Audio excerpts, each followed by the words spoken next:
I stood at the front of the room while my father lifted his glass and introduced the real family without even looking at me. The guests laughed softly, unsure if it was a joke, and I stayed frozen, holding my birthday plate as no one corrected him or met my eyes. My mother kept smiling like nothing had happened. My sister looked down at her drink, and the silence around me felt heavier than anything I had ever carried before, because in that moment I understood I was not being included. I was being erased from the room itself. Now, Emily never thought silence could feel like a decision made against her. It first happened at work in a meeting where my report was supposed to be presented. My supervisor, Mr. Halden, had asked me to prepare. For weeks I stayed late every night, fixing numbers, rewriting slides, making sure everything was clear. But when the meeting started, he did not call my name. He walked in with my work printed, placed it on the table, and began speaking as if it was his. No one corrected him. No one even looked at me. I remember sitting there, hands folded, waiting for someone to say something. But the room moved on like I was invisible. After the meeting, I tried to speak to him privately. He didn't stop walking. He said, "We'll discuss it later," without even looking at me. Later never came. That was the first time I understood how easily I could be replaced. It did not stop there. The same pattern followed me home. My parents listened to my sister more, even when I was speaking. My opinions were always delayed, always secondary, always corrected. I learned to finish sentences quietly so no one would interrupt. Even in small decisions like where we would eat, I was the last voice heard. Michael noticed it, but he never questioned it out loud. He would just squeeze my hand under the table like that was enough. It wasn't enough. Still, I told myself this was normal, that families worked like this everywhere. I believed them more than I believed myself, and that belief made it easier for them to keep doing it. What I didn't realize was how small I was becoming inside my own life. Every time I stayed quiet, I disappeared a little more. Until one evening, something shifted in a way I couldn't ignore. At a family dinner, my father introduced my sister's idea as his own.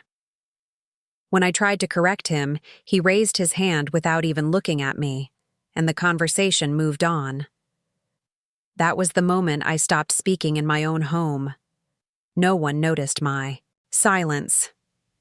Or maybe they did and chose not to respond. After that night, I started observing everything differently. The looks, the pauses, the way decisions were made without me.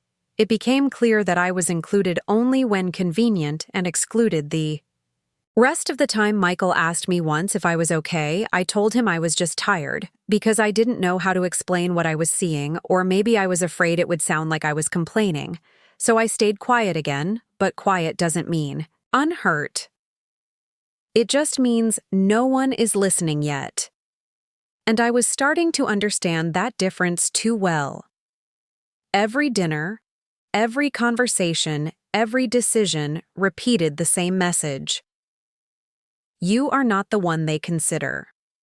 First, you are the one they adjust around. I didn't hate them for it.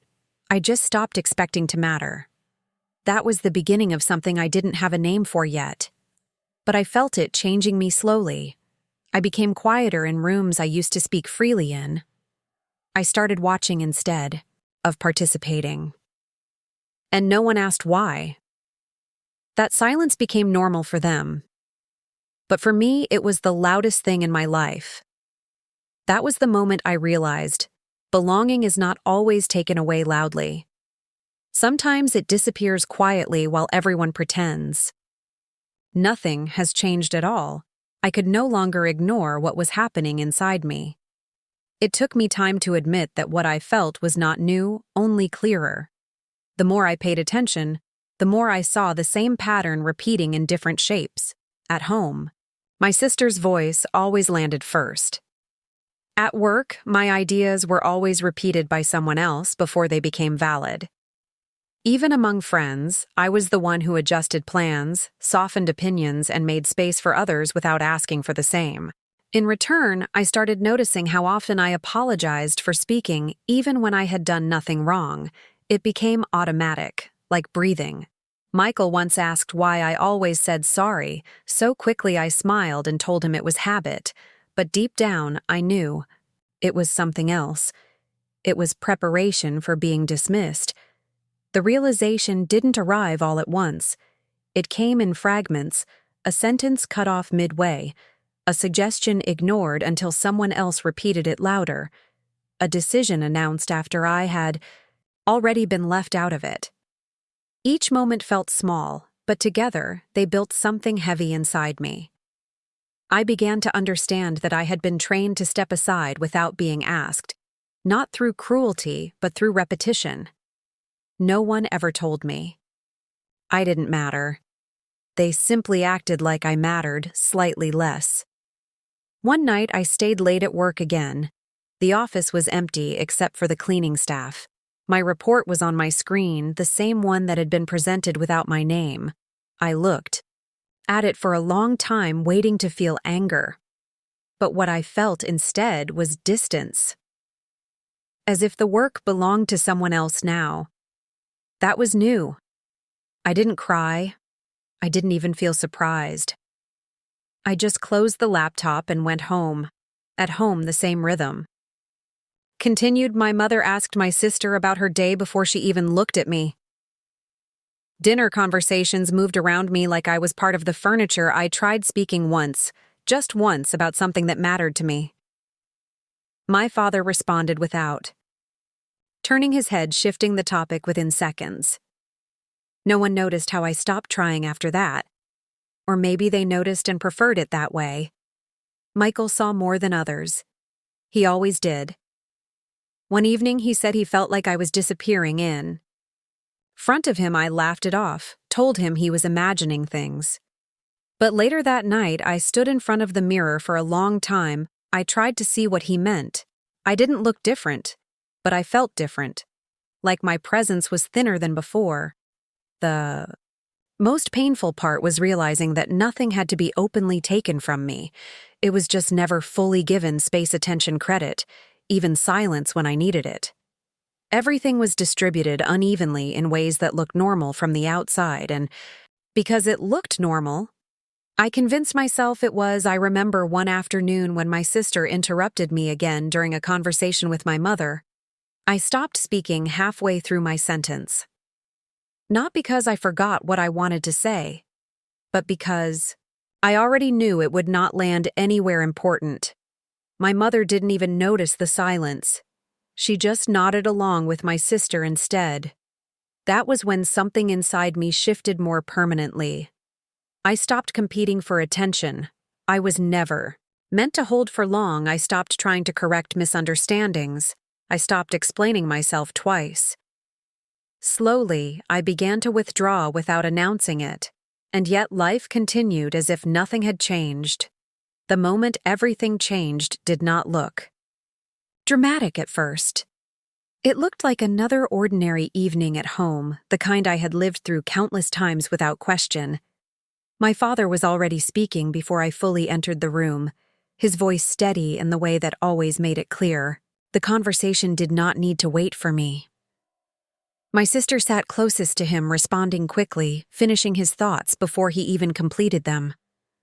I stood near the table waiting for a natural pause that never came. When I finally tried to speak, my sentence was interrupted halfway, redirected into something else, as if it had never mattered at all. No one noticed the way I stopped trying after that. It was not anger that came first, but exhaustion, a deep settling inside me like something finally accepting its own weight. I realized I had been rehearsing silence for years, practicing how to shrink without anyone ever asking me to. At work, the same pattern existed in more polished form.